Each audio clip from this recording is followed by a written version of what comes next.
the legal side of copywriting, marketing, email marketing, and more.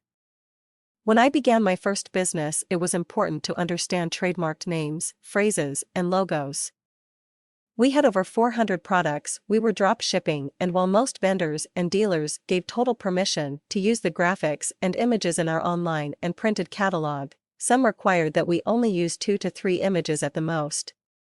These were companies who also sold the product we purchased from them for resale on their own company websites or catalogs. Many times I used the phrase, "bread rising," in my marketing and was advised several times to have this trademarked or copyrighted. We never did, and I honestly didn't care who used it. No one could compete with me and how we did business anyways. That isn't an arrogant statement, it's just that people are loyal to people in business. Tony Robbins has a lot of training on this topic, as do many other business trainers and coaches. So I knew that if that phrase was used by other stores online, it wouldn't affect my profits because they weren't me. And my customers loved me, not my marketing. Asterisk big wide smile asterisk It's never been my mode of operation to set up a bunch of legal documents in an effort to protect my business. It is my belief that the more contracts one has, the more likely they are the one you should be keeping an eye on. Far too many companies are attempting to control employees, contractors, writers, and more with contracts.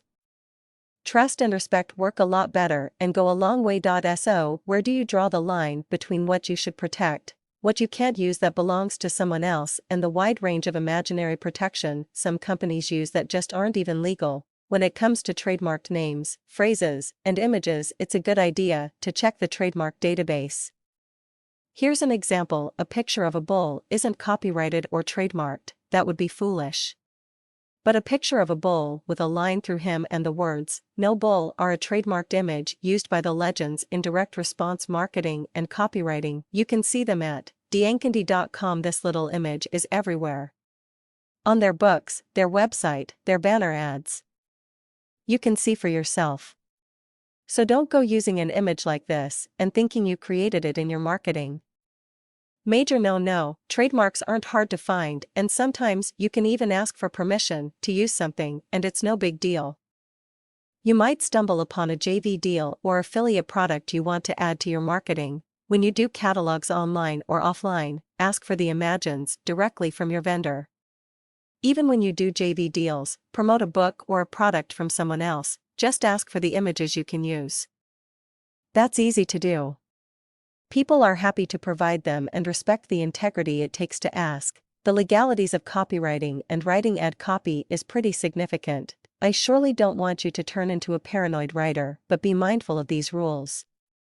You can get a good overview of what they are here from the American Writers and Artists Inc.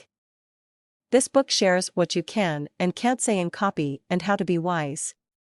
If you aren't looking to make 6 to 7 figures as a copywriter, I don't think you need this book. However, if you are selling weight loss, for example, you might find it important to note that in this book you'll see that outrageous claims, misuse of testimonials, and stating things that can't be scientifically proven could fry your butt in the long run. I worked with a company years ago that had one of the best products on the market.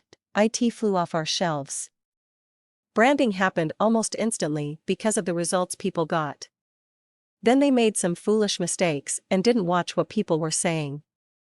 When you called their corporate office to order a bottle of the amazing liquid supplement, you heard story after story of miraculous events occurring because of the ingestion of said product.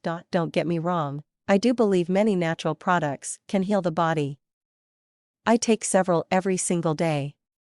But to make a claim that something cures cancer, kills cancer cells, makes every single person who takes it drop 5 dress sizes in 24 hours is just not a good thing to do. Legal rules in the marketing of nutritional supplements is important to understand. Easy remedy: listen to what your company supplier tells you if you are in direct sales and honor those recommendations. They have a lot more at stake than you do.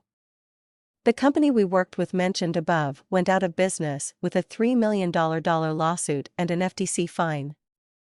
Yikes, back to trademarks. I've often heard it's better to ask for forgiveness later than to seek permission from the get-go. Whoever came up with that statement was a nut. In my humble opinion. No further comment. Don't copy what others do. Just because someone else was very successful using a phrase or word in their copy doesn't mean you can copy and paste it into your campaign. Especially if they used someone else's trademarked product, slogan, or graphics. What about the original idea? Mary Ellen Tribby has a brilliant article on the original idea myth. There's no such thing as protecting every creative thought or idea someone has who works with you. Not to mention wants to control people around you like that. They'll be so scared their creativity will be thwarted.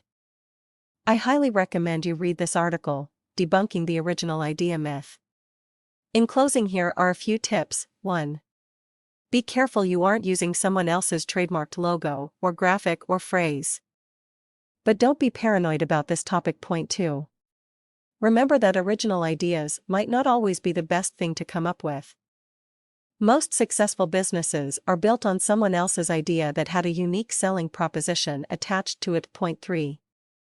Just because someone has a ton of contracts does not mean they are in control. Point 4. Build your business, fan the flame of creativity in everyone around you, and work together as a team to get the best results possible. Don't get into trouble with a trademark. Kick your business into higher profits by being yourself in marketing. Being creative and understanding good copy sells because the words trigger a buying response, not because someone else's trademarked image was used.